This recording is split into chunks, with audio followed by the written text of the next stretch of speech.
Hey, how's it going? Welcome back to the Social.in YouTube channel. This is Pradeep, and this week on the Social Media Weekly, we're talking about Google's update to their short name feature, which is causing reviews to disappear. We're talking about Google News update on desktop, and we're talking about Facebook's update to the Why Am I Seeing This ad feature.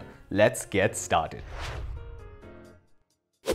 So the first story we have for you today is Google's short name feature and the issues that it is causing. If you haven't created a Google My Business page for your business as of now, please stop watching this video, go over to business.google.com/ad and add your listing or claim your listing. Now that you have done that, let's talk about the Google short name feature. A couple of weeks back, Google rolled out the ability for businesses to create a short name for their Google My Business page. Unfortunately, there were two problems. Firstly, a couple of users reported that if they created a short name, then a couple of their reviews were disappearing. There is a link in the description to that post.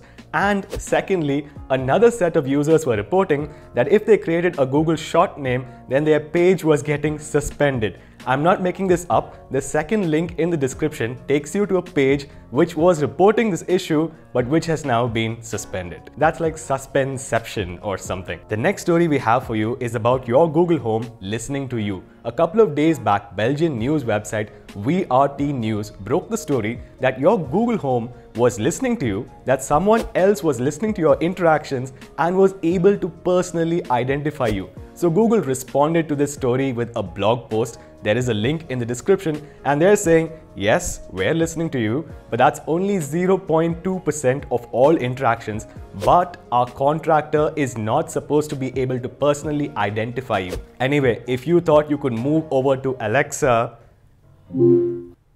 are you listening to us? I only listen after you say the wake word.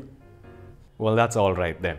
You're not in a lot of luck because Amazon also has the same issue. The next story is about Google News on desktop. So Google News has a monopoly on news distribution across the world. Basically, what Google News tells you is what you end up believing. Up until now, on desktop, when you search for a particular keyword in Google News, you were shown a carousel of stories, a couple of clusters of stories from different publishers.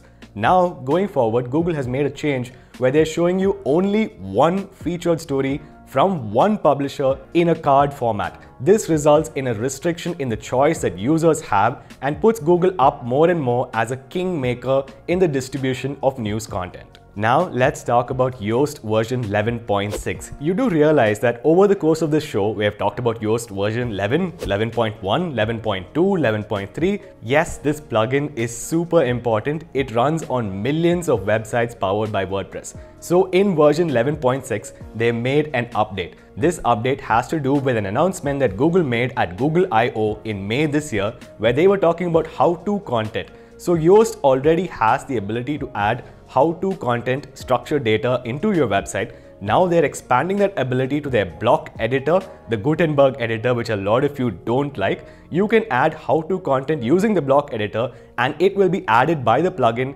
into your website's information graph, which will be then crawled by Google. There is a link in the description to the complete changelog. You can check it out there. Also, please go ahead and update your plugin. Our final story of the day obviously has to do with Facebook. So Facebook has made an update to two important features. Why am I seeing this ad? And ad preference tools. If you remember, these tools were rolled out about 4 years back and they allowed users to see why exactly they were being shown a particular piece of advertisement. Well, a recent blog post updates these features. So now you as a user can go over to your ad preferences section and click on the advertisers and businesses section and you can see which data brokers sold your data to brands so that they can target you with advertising.